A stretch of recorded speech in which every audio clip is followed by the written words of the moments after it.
So I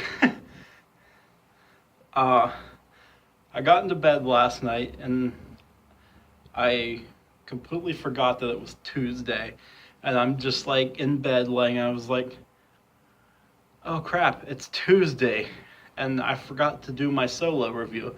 So I'm gonna do that today. I'll probably have another video today, but for right now, let's just focus on solo. So I know not a lot of people, like critic wise and audience wise, are liking this movie.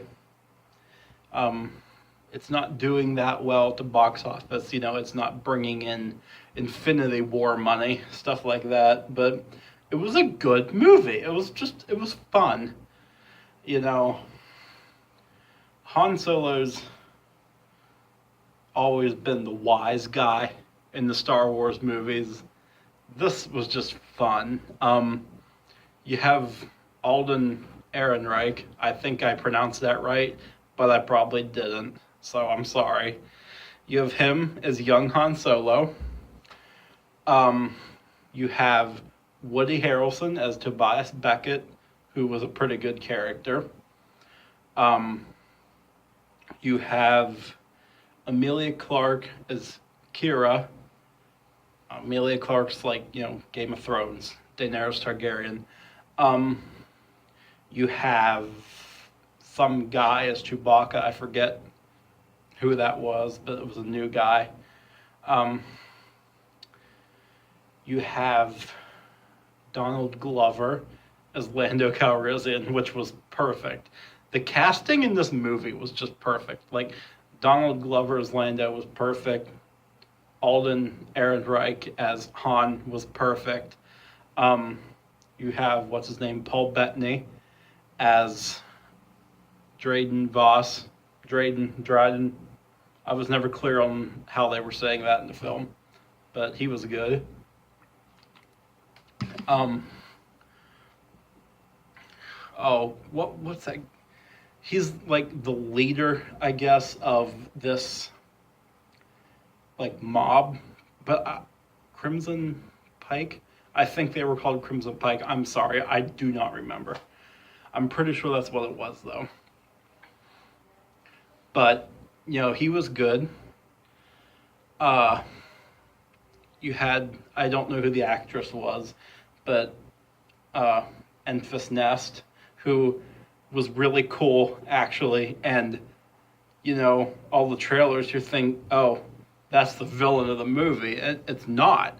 It was Voss, Paul Bettany's character. He was the villain of the movie. Um, so it was just fun. It was a good time. I had a great time. And I went to see it with my mom. And when she likes a movie and thinks it's good, then it's really good. So it was obviously a good movie. Oh, there was a cameo. There was a really great cameo from Darth Maul. Now, if you've watched Star Wars The Clone Wars, and even like, I think it was like season 4, maybe 3 or 4 of Rebels, I don't really know because I haven't really seen that show. Um, Darth Maul is still alive.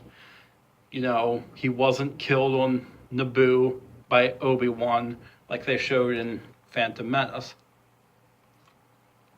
But, he had the mechanical legs like he did in the Clone Wars, and his lightsaber was kind of like an Inquisitor's lightsaber in Rebels. It had like the round thing on it. I'm talking about if you've seen the show. But that was a really cool cameo, and like, it was just awesome. And I didn't say this in the beginning, but it should just be obvious by now this is containing spoilers. So if you haven't seen it, don't watch this video. Go watch the movie, then watch this video. But that's beside the point. It wasn't perfect. I've never seen a movie that was perfect. As much as I loved Infinity War, it was kind of in places that could have been more or whatever. But it wasn't a perfect movie, but it was good. And that's all I care about. Is it good? Did I have a good time? Was it just fun to watch? Yes, it checked off all three of them. So I highly recommend it. Um, you know, we're getting these anthology films, which I'm actually a big fan of. I know people aren't really liking them that much. Like, we don't need them, but I don't mind it. I'd like to know what happens between the movies, like Rogue One was between 3 and 4. Solo, I think, takes place before Rogue One. So, we're getting an Obi-Wan standalone film. I don't know where that will be canonically in the timeline. We're getting a Boba Fett movie. I'm sure that will probably take place maybe like between 6 and 7.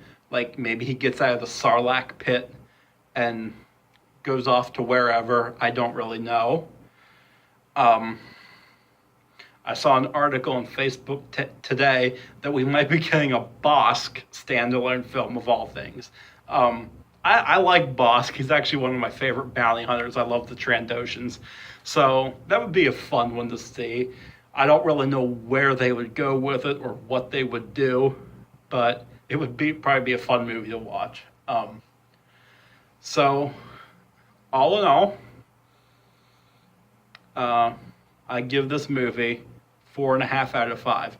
For some reason, I used to rate the movies on like a 10 scale, which I just thought was like, wow, that's really intense. So I'm just cutting it back. 5 stars. I give it 4.5 out of 5. Go watch it. Obviously, I don't want to make these reviews like an hour, half an hour long. I don't think they need to be like that. I mean, unless you're like seriously breaking down the movie, which I don't do. I don't do breakdowns. I just do reviews. So I am going to say goodbye, and I might drop another video today. So just go ahead and you know what to do.